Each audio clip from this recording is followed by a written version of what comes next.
Sir ಮೊನ್ನೆ ದಿವಸ ನಾನು ಕೂಡ ನೋಡಿದೆ ರಂಗನಾಮಯ್ಯ ಅವ್ರನ್ನ ಕರ್ನಾಟಕ ರಾಜ್ಯದ ದಿಶಾ ಕಮಿಟಿಯ ಸದಸ್ಯರನ್ನಾಗಿ ಏನು 4 ಜನ ನೇಮಕ ಆಗಿದ್ದಾರೆ. ಅದರಲ್ಲಿ ನಮ್ಮ ಮಾಗಡಿಗೆ ರಂಗನಾಮಯ್ಯನವ್ರನ್ನ ನೇಮಕ ಮಾಡಿರ್ತಕ್ಕಂಥದ್ದು ನಮಗೆಲ್ಲ ನಮ್ಮ ಕಾರ್ಯಕರ್ತರಿಗೆಲ್ಲ ಸಂತಸದ ಸುದ್ದಿ. ಏನು ಈ ರಂಗನಾಮಯ್ಯನವರು ಮಾಗಡಿಗೆ ರಾಜಕೀಯವಾಗಿ ಪಾದಾರ್ಪಣೆ ಮಾಡಿದಂಥ ಸಂದರ್ಭ, ಆ ಸಂದರ್ಭದಲ್ಲಿದ್ದಂಥ 2019ರ ಚುನಾವಣೆಯಲ್ಲಿ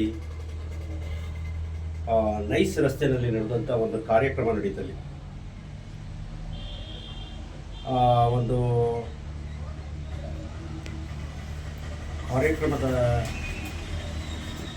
ನೇತೃತ್ವವನ್ನು ವಹಿಸಿದ್ದಂತಹ ಬಹುತೇಕ ನೇತೃತ್ವವನ್ನು ವಹಿಸಿದಂಥ ಮಾನ್ಯ ರಂಗನಾಮಯ್ಯನವರು ಆ ಕಾರ್ಯಕ್ರಮವನ್ನು ಯಶಸ್ವಿಯಾಗೋದಕ್ಕೆ ಅತ್ಯಂತ ಶ್ರಮವನ್ನು ಹಾಕಿದ್ದು. ಪರಿವರ್ತನಾ ಯಾತ್ರೆ ಅಂತ ಒಂದು ಕಾರ್ಯಕ್ರಮ ನಡೀತು. ಆ ಕಾರ್ಯಕ್ರಮದ ಈ ಭಾಗದ ರೂವಾರಿ ಕೂಡ ರಂಗನಾಮಯ್ಯ ಆಗಿದ್ದು. ಆ ನಂತರ ಈ ಮಾಗಡಿ ಮಂಡಲದ ಅಧ್ಯಕ್ಷರಾಗಿ ಅಧಿಕಾರವನ್ನು ವಹಿಸಿಕೊಂಡು ರಂಗನಾಮಯ್ಯನವರು ತಾಲೂಕು ಘಟಕದ ಅಧ್ಯಕ್ಷರಾಗಿ ಅಧಿಕಾರವನ್ನು ವಹಿಸಿಕೊಂಡ ಮೇಲೆ ಎಲ್ಲ ಜನಾಂಗದವರನ್ನು, ಎಲ್ಲ ಕಾರ್ಯಕರ್ತರನ್ನು ಸಮಾನಾಂತರವಾಗಿ ನೋಡೋದ್ರ ಮುಖಾಂತರ ಅದ್ಭುತವಾದಂಥ ಒಂದು ಸಂಘಟನೆಯನ್ನು ಮಾಡಿದಂತಹ ಕಾಲ ಅವರ ಅಧಿಕಾರಾವಧಿ ಅಂತ ನಾನು ಹೇಳಲಿಕ್ಕೆ ಇಷ್ಟಪಡ್ತೀನಿ. ಯಾಕೆ ಆ ಥರ ಹೇಳಲಿಕ್ಕೆ ಇಷ್ಟಪಡ್ತೀನಿ ಅಂತಂದರೆ 2019ರಲ್ಲಿ ಮಾಗಡಿಯ ಪುರಸಭಾ ಚುನಾವಣೆ ನಡೀತದೆ. ಆ ಚುನಾವಣೆ ನಡೆದಂತಹ ಸಂದರ್ಭದಲ್ಲಿ 23 ಕ್ಷೇತ್ರಗಳಿಗೆ ಅಭ್ಯರ್ಥಿಗಳನ್ನು ಹಾಕ್ತಾರೆ.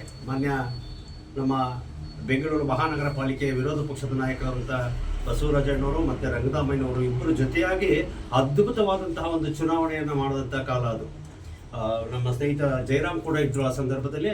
ಇವರು ಕೂಡ ಅಭ್ಯರ್ಥಿಗಳನ್ನು ಕರ್ಕೊಂಡು ಬರೋದ್ರಲ್ಲಿ, ಎಲ್ಲವನ್ನ ನೇಮಕ ಮಾಡುವಂಥ ಆಯ್ಕೆ ಮಾಡೋದ್ರಲ್ಲಿ ಇವರು ನಮ್ಮ ಜಯರಾಮ್ ಕೂಡ ಪಾತ್ರ ಅತ್ಯಂತ ದೊಡ್ಡದಿತ್ತು ಆ ಸಂದರ್ಭದಲ್ಲಿ.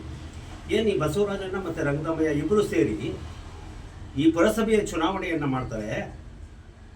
3-4 ಕಡೆ ನೆಕ್ ಟು ನೆಕ್ ಚುನಾವಣೆ ನಡೀತದೆ.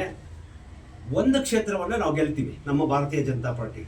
ನೋಡಿ, ಒಂದು ಆ ಸಂದರ್ಭದಲ್ಲಿ ಅತ್ಯಂತ ಖುಷಿಯಾದಂಥ ವಿಚಾರ ಏನಪ್ಪ ಅಂತಂದರೆ, ಒಂದು ಕ್ಷೇತ್ರದಲ್ಲಿ ಗೆದ್ದಂತಹ ಒಬ್ಬ ಮಹಿಳೆಯನ್ನು ಇಡೀ ಪುರಸಭೆಯಲ್ಲಿ ಅಧ್ಯಕ್ಷೆಯನ್ನಾಗಿ ಆಯ್ಕೆ ಮಾಡಿದಂತಹ ಸಂದರ್ಭ ಅದು.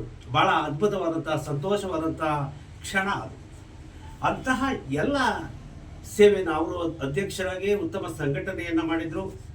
ಪ್ರಸ್ತುತ ಈಗಲೂ ಕೂಡ ಏನು ಈ ಬೆಂಗಳೂರು ದಕ್ಷಿಣ ಜಿಲ್ಲೆಯ ಉಪಾಧ್ಯಕ್ಷರಾಗಿ ತನ್ನ ಕರ್ತವ್ಯವನ್ನು ನಿರ್ವಹಿಸ್ತಾ ಇದ್ದಾರೆ. ಈ ಎಲ್ಲ ಮತ್ತು ಈ ಹಿಂದೆ ಅವರು ಪ್ರಾಧಿಕಾರದ ಅಧ್ಯಕ್ಷರಾಗಿ ಕೂಡ ಕೆಲಸ ಮಾಡಿದ್ದಾರೆ. ಹಲವಾರು ಕಾಮಗಾರಿಗಳನ್ನು ಮಾಡಿರ್ತಕ್ಕಂಥ ಇರ್ಬೋದು, ಮತ್ತು ಕಾರ್ಯಕರ್ತರಿಗೆ ಕೊಟ್ಟಿರ್ತಕ್ಕಂಥ ಸೌಲಭ್ಯಗಳಿರ್ಬೋದು. ಎಲ್ಲಕ್ಕಿಂತ ಹೆಚ್ಚಾಗಿ ರಂಗನಾಮಯ್ಯ ಕೊರೋನಾದಲ್ಲಿ ಕಿಟ್ಟನ್ನು ಕೊಟ್ಟರು.